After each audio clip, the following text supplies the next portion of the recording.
नमस्कार। रघुकुल रीत सदा चली आई, प्राण जाए पर वचन न जाई। नमस्कार मित्रों, मैं आपका दोस्त अशोक दशोरा, एडवोकेट, अध्यक्ष संस्था पुरुष इंदौर, रघुवंशी समाज के मेरे समस्त प्यारे भाइयों को प्रणाम करता हूं।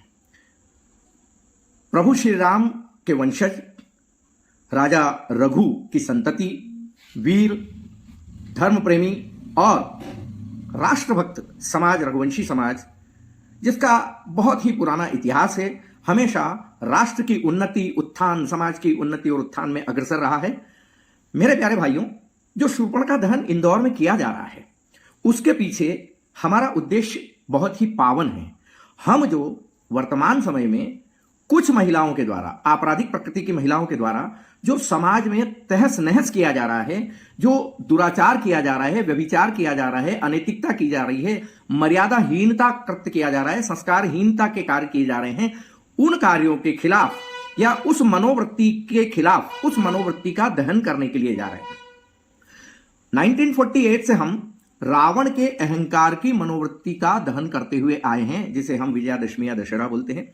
इस बार चूंकि हिंदुस्तान की सरजमी में बहुत सारे ऐसे केस हुए हैं जिसमें विभिन्न समाज की महिलाओं ने अपने पतियों को ही या अपने मासूम अबोध बच्चों को या अपने ससुराल वालों को एक सुनियोजित आपराधिक षड्यंत्र करके अपने अनैतिक, अवैध, व्यभिचार के संबंधों के द्वारा अपने प्रेमियों के साथ मिलकर के उनकी हत्या कर दी। अब जिस गति से नई पीढ़ी में कुछ स्त्रियों में अनैतिकता, मर्यादाहीनता, संस्कारहीनता या व्यभिचार फैल रहा है, तो क्यों ना हम और आप सभी उठ खड़े हों और समाज में फैली हुई दुराचार की, व्यभिचार की इस मनोवृत्ति का दहन करें। यदि हम दहन करते भी हैं तो उसके लिए हमें प्रतीक की आवश्यकता होगी। तो शूर्पणखा जो है व्यभिचार की प्रतीक है। उसने प्रभु श्री राम से विवाह का प्रस्ताव किया था, जबकि श्री राम विवाहित थे, लक्ष्मण विवाहित थे, और लक्ष्मण ने कुपित होकर के उसकी नाक काट दी। तो जिस दुराचारी स्त्री ने व्यभिचार के लिए श्री राम को और श्री लक्ष्मण को संबोधित करके प्रस्ताव दिया, उसको दंड जब प्रभु श्री राम, जिनका नाम हम पल पल लेते हैं, उनके सामने छोटे भाई लक्ष्मण ने नाक काट करके दिया। तो भाइयों, आज जो दुराचारी महिलाएं हैं, जो अपने पतियों की, अपने मासूम बच्चों की, अपने ससुराल वालों की हत्या कर रही है और अनैतिक और अनर्गल कृत्यों में शामिल हैं, क्या हम उनको बेनकाब करके उनके प्रतीक के रूप में हम शूर्पणखा दहन नहीं कर सकते हैं? इससे तो समाज की कुरीतियां या समाज में फैल रही अनैतिकता का दहन होगा, खत्म होगी। देखिए मित्रों, श्री कृष्ण, कर्मयोगी श्री कृष्ण ने कहा है कि यदा यदा ही धर्मस्य ग्लानिर्भवति भारत अभ्युत्थानम अधर्मस्य तद आत्मनम सजाम्यहम्। जब जब धर्म की हानि होती है, तब तब कर्मयोगी श्री कृष्ण खुद को सृजित करके, अवतार लेकर के धर्म की पुनर्स्थापना करते हैं। आज समाज की इन विकृतियों में, अनैतिक और अवैध संबंधों के कारण धर्म की हानि हो रही है, हिंदुत्व खतरे में है, सनातन नष्ट हो रहा है, हमारे परिवार टूटते बिखरते जा रहे हैं। तो क्या ऐसे समय में मैं, हमारी संस्था पौरुष और हमारे समस्त समाज, रघुवंशी समाज तो निश्चित तौर पर राष्ट्र में के उन्नति और उत्थान में हमेशा अग्रसर रहा ही है, हम सभी समाज जनों को मिल करके इन कुरीतियों, इन बुराइयों, इन अनैतिकता, इन अमर्यादिता, इन संस्कारहीनता को खत्म करने का बीड़ा नहीं उठाना चाहिए। देखिए मित्रों, चाणक्य ने कहा है कि ऋण कर्ता पिता शत्रु, माता च व्यभिचारिणी, रूपवती भार्या शत्रु, पुत्र शत्रु अपंडिता। जो पिता ऋण लेता है वो अपने कुल का शत्रु होता है। माता यदि व्यभिचारी हो चुकी है, अब ये महिलाएं जो अपने पतियों की हत्या कर रही है, कल से माता बनेगी तो माता नहीं कुमाता बनेगी। रूपवती भार्या शत्रु, जरूरत से ज्यादा सुंदर अगर पत्नी मिलती है तो किसी न किसी दिन शत्रुता निभाती है।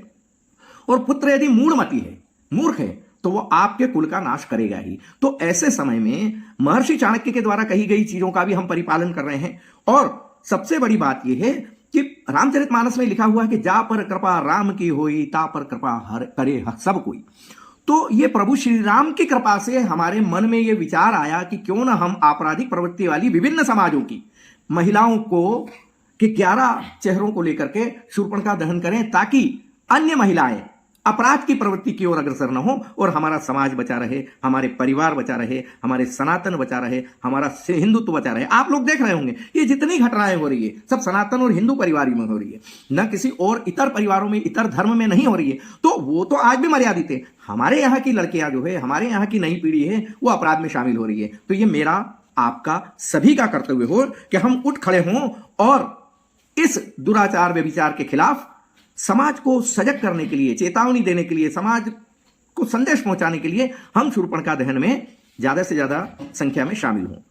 प्रदेश रघुवंशी समाज के प्रदेश अध्यक्ष माननीय श्री प्रहलाद जी से मेरी चर्चा हुई कल, और उस चर्चा के अनुसार हमने पौरुष संस्था ने यह निर्णय लिया है कि जो शूर्पणखा दहन के लिए पुतला बन रहा है उसमें सोनम तो लिखा जाएगा लेकिन रघुवंशी नहीं लिखा जाएगा। ठीक है, हम मानते हैं अभी तक जो जितने चैनलों में जा चुका है उसका कुछ भी नहीं किया जा सकता, लेकिन भविष्य में प्रकाशित होने वाले झंडे, बैनर या पर्चों पे इस पे भी रघुवंशी नहीं लिखा जाएगा और पुतले पर भी रघुवंशी नहीं लिखा जाएगा, क्योंकि रघुवंशी समाज तो हमारे लिए गौरवशाली इतिहास वाला समाज है और इसलिए हम रघुवंशी शब्द नहीं लिख रहे हैं। और समाज से, पूरे रघुवंशी समाज और अन्य समाजों से हम करबद्ध प्रार्थना करते हैं कि 2 अक्टूबर के दिन समाज में फैली इन व्यभिचार की कुरीतियों और बुराइयों का दहन करने के लिए ज्यादा से ज्यादा संख्या में महालक्ष्मी नगर मेला ग्राउंड में शूर्पणखा दहन में हाजिर हो, उपस्थित हो। जय श्री राम, वंदे मातरम, जय भारत।